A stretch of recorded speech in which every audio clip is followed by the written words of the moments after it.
Menteri ATR BPN Nusron Wahid meninjau langsung lokasi tanah sengketa yang ada di Tambun, Kabupaten Bekasi. Nusron menyebut penggusuran tersebut tidak sesuai dengan prosedur.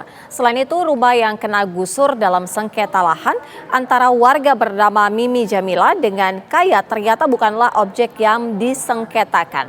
Warga korban sengketa tanah ini pun kini mulai berani melakukan perlawanan.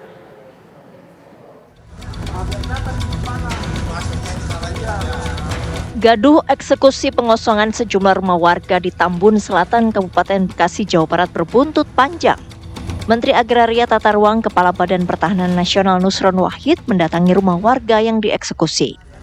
Nusron bertemu dan berbincang dengan warga yang terancam kehilangan rumahnya.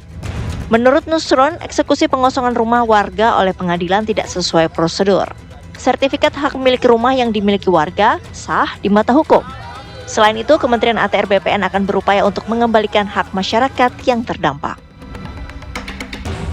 Nah, karena itu bagaimana Bapak sekalian, kami akan langkah selanjutnya akan kami koordinasi dengan Pengadilan Negeri Cikarang.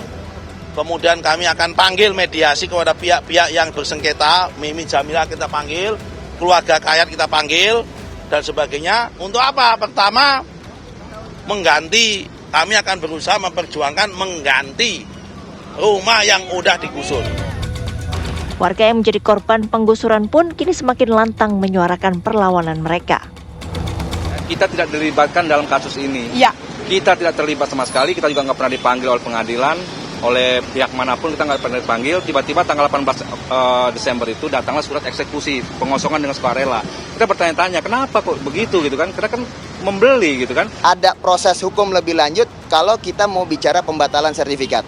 Oleh karenanya Klaster Setia Mekar Residen 2 pada waktu pelaksanaan eksekusi kita semua menolak. Kenapa? Karena mempertahankan hak yang menjadi kekuatan hukum yang sifatnya absolut, yaitu sertifikat hak kepemilikan tanah. Sebelumnya proses eksekusi oleh pengadilan mendapat penolakan dari warga karena telah memiliki sertifikat hak milik dari Badan Pertanahan Nasional atas rumah yang mereka tempati. Di balik eksekusi rumah warga di Klaster Setia Mekar Bekasi, sengkarut sertifikat rumah terungkap. Lahan itu beberapa kali berganti pemilik. Salah satu pemilik memecah sertifikat lahan itu menjadi beberapa bidang sertifikat dan menjualnya. Belakangan, lahan yang digunakan untuk perumahan Klaster Setia Mekar ternyata menjadi bagian dari gugatan di Pengadilan Negeri Kabupaten Bekasi oleh salah satu ahli waris pemilik lahan sejak tahun 1996. Pengadilan lalu memenangkan gugatan ahli waris pemilik lahan terdahulu. Jelas dinyatakan di Amar nomor 9 membatalkan pemecahan jual beli atas tanah sebagaimana tercantum dalam sertifikat hak milik nomor 325 Jatimulya dari tergugat 2 kepada tergugat 4 dan atau pihak-pihak lainnya sebagaimana tercantum dalam sertifikat hak milik nomor 704, 705, 706 dan 707 Setia Mekar, Kecamatan Tambun, Kabupaten Bekasi. Terdapat 27 bidang tanah yang tergusur, terdiri dari 19 unit rumah dan 8 unit ruko. Dari 19 unit rumah tersebut, 9 rumah masih dalam proses pembangunan. Tim TV One mengabarkan.